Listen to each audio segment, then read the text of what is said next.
ไก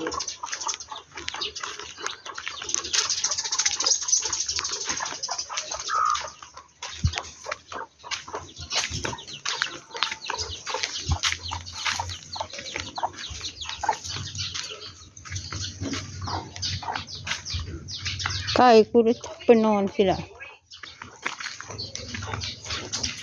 เอ็ดเผือกบักเล็ก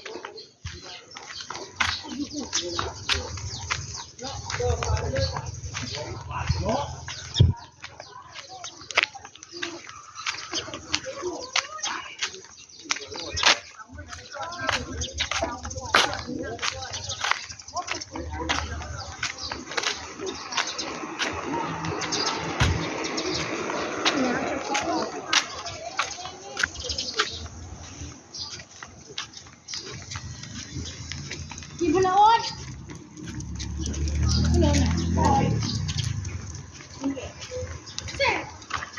กินไม่พอในอยากแกะน้ำมันได้มาหาน้ำมันอ่ะเมื่อยเป็นลมไม่ได้พอนอนนึงคุณนึกถึงแต่มึงจะได้สาดแต่ต้นกดไปแล้วพอดีแกงยาเราแกงเวล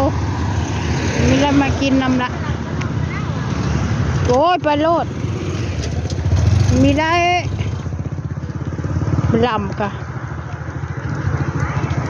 เฮ้ย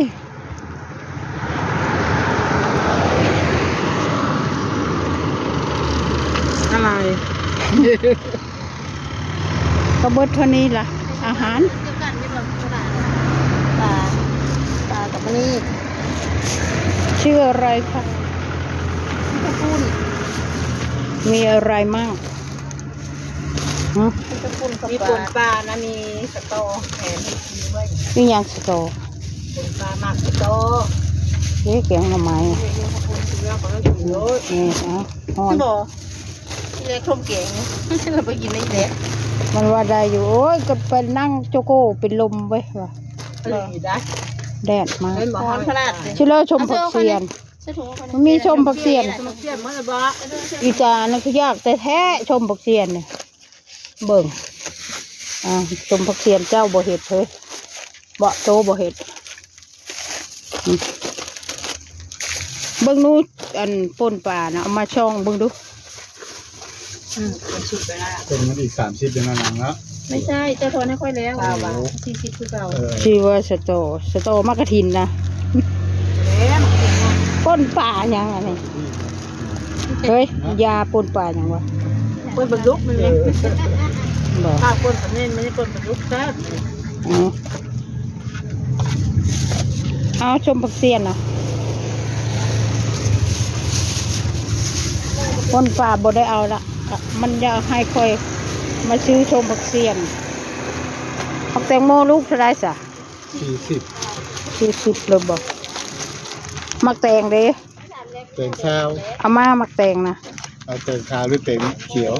แตงอันนั้นเหรอ โอ้หมักเต็งข้าว ชุกระบอ แซ่บนะ ชุกระบอแตงไทยนะฮะปลูกยางระบอเฮ้ย หาไว้ โอ้ จะ ยั ย้าง ย ไม่ปลูกเลยยาย สวยเขาละ อ๋อนี่นะ ฮะ ก็เป็นแสดงดีอ่ะ อันนั้นแม่ไม่ได้40 บาทเลย เดี๋ยวนี้แล้วเจ็ดเลย เนื้อถ่ายมานั่นปิดไปแท้ เบิ้งยายบ่ให้เงินเด้อ เนื้อถ่ายแล้ว บ่ให้ถ่ายนะเด้อส่งผักเสียนเขาเลย ชุบผักเสียน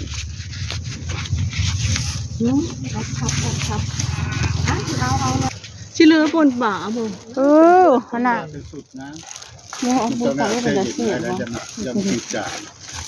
แล้วมันบอกแซ่บพูดกับข้าวหลายอยู่นะ หน่อไม้เพิ่นทันได้กินจักหน่อยเพิ่นจะได้กินหน่อไม้บ่แพ้เนาะเฮ้ย เรียกแต่ แล้วแต่มักหน่อไม้ก็ที่ว่าย ายพอแล้วเปล่า ใส่แล้วบอกปนป่าในถุง ฮะ เออ หน่อไม้แกงใส่หยังอันนั้นน่ะ มีคนได้แล้วโอ้ชุด หน่อไม้สดบ่เฮ้ยเพิ่มไปหาหน่อไม้ นี่ ส ก็ ด คือเดี๋ยวบอกลุงดูมุกที่ป่าบอก เออ เมื่อมันผ่านยืดมุกไข่ยืดคนหัวนี่นะ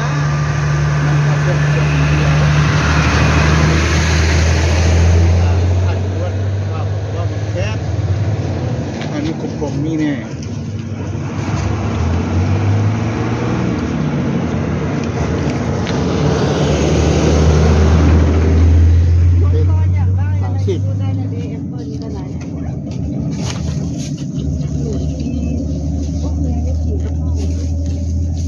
จักแมงจังครบหน้าครบตาใช่ปะ ไม่มี ลาบหมูเหรอ เป็ด โอ้ยลาบเป็ดเอามาให้ลุงรู้ใจาย เอาเงินมา 470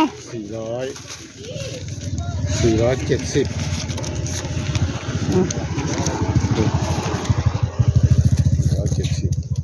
เอาค่าผ่อนเงินค่ามันก็จ้า จบแล้วบ่ จบแล้ว จบ เป็นนางเป็น เอาอย่างคุณยายเอ้ย จ้ากำลังตุดอยู่นี่แหละ 6 7 เอาจิบข้าวไปหาพ่อเฒ่าบ่บุญแรงผู้ นี่แล้วประเด็นนี้แล้วมาหาบุญอยู่กิน แล้วก็ไม่ได้เข้ามาแล้วเจ้านะ เออ ไม่ได้เข้า มาเฮ้ย โอ้ยนอนอยู่พุ่นแล้วให้เย็นเนาะเฮ้ย เข้าไปเฮามานี่รักอันนั้นมันไม่ไปแต่ว่ามันร้อน นอนอยู่ทุ่งนาพุ่นแล้วชูเที่ยงข้าวสูงเท่าไรจุดทางรับลม น้ำก็บ่แพะมองอาบแล้วโตลงมาอีหลีเนาะไปอยู่กินอยู่พุ่นก็ได้น้ำฮะ ที่เจ้าคุณนั้นไม่ได้จับ เดี๋ยวนี้น้องหูจักบ่ทงขวดนี่ก็แพงขวดอันเฮากินน้ำนี่น้ำก็แพงเดี๋ยวนี้ กระแพงเบิด บ้านเฮานี่โชคดีแล้วมีได้ชื่อน้ำเนาะเฮ้ยขวดพลาสติกนี่ก็แพงแล้วเดี๋ยวนี้เห็นข้าวๆน่ะ เบิ่งแน่ข้าวแห้งลำบากอยู่ในเมืองนั่นน่ะ ไป5 บาทราคาปลามันเป็นเก้า เนาะ มันเก้าเข้า พอ ไป เรา ให้ เจ้า เต็ม ใดเฮ้ยจักบ่ ฮะ หาเงินไปเติมน้ำมันแล้วก็ไปขายของ อืม ไปขายของมาแล้วก็ไปเติมน้ำมัน อื แล้ว ม ก็ซื้อของขายแล้วก็ไปเติมน้ำมันแล้วก็ไปขายของไม่มีอะไรอยู่แล้ว เออ เติมไปเติมมา เราในโทรศัพท์ อืม เรา เอ เติ อ มน้ำมันแล้วก็ไปแล้วก็มา เออ แม่น เออแม่นล่ะ เราในโทรศัพท์สิ อืม นะเป็นซุ่มเห็ดธุรกิจ สุกแล้วบ่มักแตง บุรีบ่สุกบ่ ก็สิเอาไปปลูก สลับเดียว จะเอาไปปลูก มันเขาเป็นทั้งยังหอนมีเบิด บอก โคตรหลาย เออ ตุกสองคนเมีย ดุเนาะ ดุเลยเบิ่งในเฮือนเขาใครชื่อชม เป็นเสียงเสียงเลย ลูกเขาก็ ไว้เนาะ ลูกสาวเดียวว่ายเงินคอยตกก็ได้ ขอบคุณมากเลยเต่า อืม แล้วเพิ่นวันข้าว 60แล้ว ข้าว อีช่าง ตุกไม้ได้เลย ที่ได้ฮอด60ก็บ่60แล้ว ไผ นี่ ว้าย ก็บ่ฮอด60 60ก็ได้เงินผู้เฒ่าเลยเนาะอันไปอยู่ ได้มาแล้วละดี ได้เงินผู้เฒ่า 59แล้วก็คือแล้วเนาะ โอ้ยการเป็นแหงได้ตั้ง6 เดือนแล้ว การให้แก่ก็ฮอดเฒ่า พื้นแผ่นี่แม่มันคือนุ่มได้ เออ เอามันได้ฮอด60ก็ตายฮอด60 โอ้ยนี่ตกติงน้อยพูน โอเคค่ะ ขอสตุกคลิปแค่นี้ค่ะ